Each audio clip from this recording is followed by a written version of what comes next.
نحمدہ و نصلی علی رسولہ الکریم اما بعد فاعوذ باللہ من الشیطان الرجیم بسم اللہ الرحمن الرحیم رب اشرح لی صدری ویسر لی امری واحلل عقدۃ من لسانی یفقہوا قولی رب یسر ولا تعسر وتمم بالخیر اللہم فقہنا فی الدین۔ سورۃ البقرہ آیت نمبر 100، لفظی ترجمہ، روٹ ورڈ اور تفسیر۔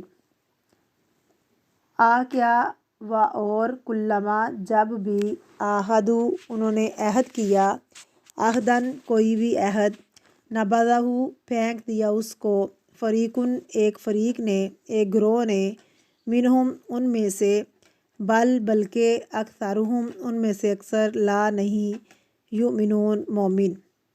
روٹ ورڈ الفاظ کی وضاحت۔ آوا کلما کیا بلا جب کبھی، کلما یہ حرف شرط ہے، آہدو انہوں نے عہد کیا، عہد باندھا، عین ہا دال، آہدہ یعاہدو معاہدہ، معاہدہ کا لفظ آپ نے سنا ہوگا۔ عہدن کوئی بھی عہد، نبذہ پھینک دیا اس کو، نبذہ ینبذو کسی چیز کو قابل توجہ جو نہ سمجھ کے پھینک دینا، کسی چیز کو کیوں پھینک دینا، حقیر ہے پس پش ڈال دینا۔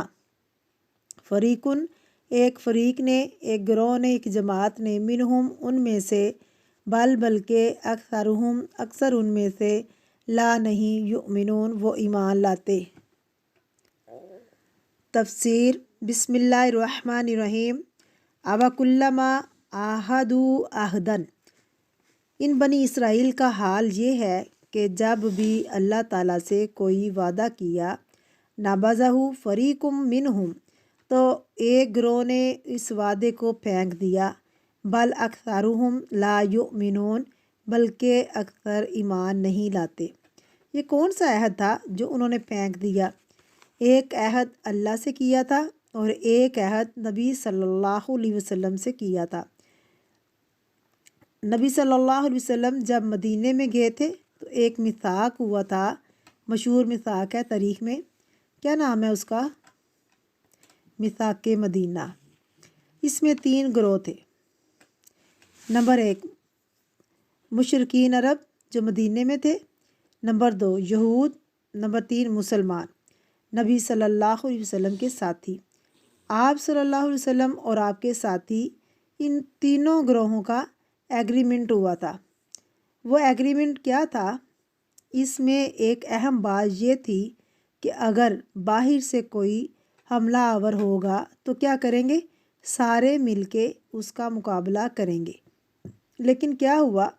جنگ بدر میں، جنگ احد میں اور بعد میں کبھی یہود نے آپ صلی اللہ علیہ وسلم کے ساتھ مل کر جنگ کی؟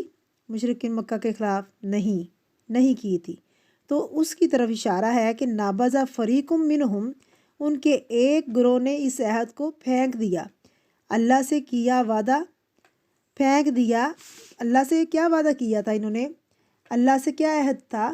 وہ پیچھے جو گزر چکا ہے، جو ہم پیچھے پڑھ چکے ہیں، اور پھر ان کے پیغمبروں کی زبانی کے آنے والے نبی کو مانیں گے، ایمان لانے کا وعدہ تھا۔ فرمایا بجائے اس کے کہ یہ عہد کی پابندی کرتے، ان کے ایک گروہ سردار جو لیڈر تھے عہد کی پابندی نہیں کی، تو اب یہ ہے کہ پوری قوم میں سے پہلے لیڈر کو پکڑو۔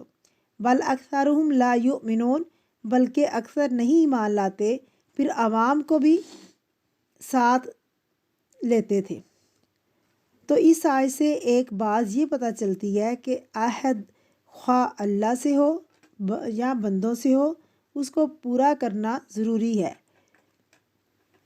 اگر یہ عہد وعدہ آپ اپنے بچوں سے یا کسی اور سے بھی کرتے ہیں تو اس کو پورا کرنا ضروری ہے، ورنہ اللہ رب العزت عہد کے بارے میں، وعدوں کے بارے میں پوچھے گا، سوال کرے گا، کیونکہ اس کو پورا کرنا ضروری ہوتا ہے، کیونکہ آخر میں کہا نا کہ اکثریت ایمان نہیں لاتے، تو ایمان اور عہد لازم و ملزوم ہے حدیث میں۔ لا ایمان لمن لا عہدہ، وہ جو وعدہ پورا نہ کرے اس کا ایمان ہی کوئی نہیں۔ وہ کون ہے؟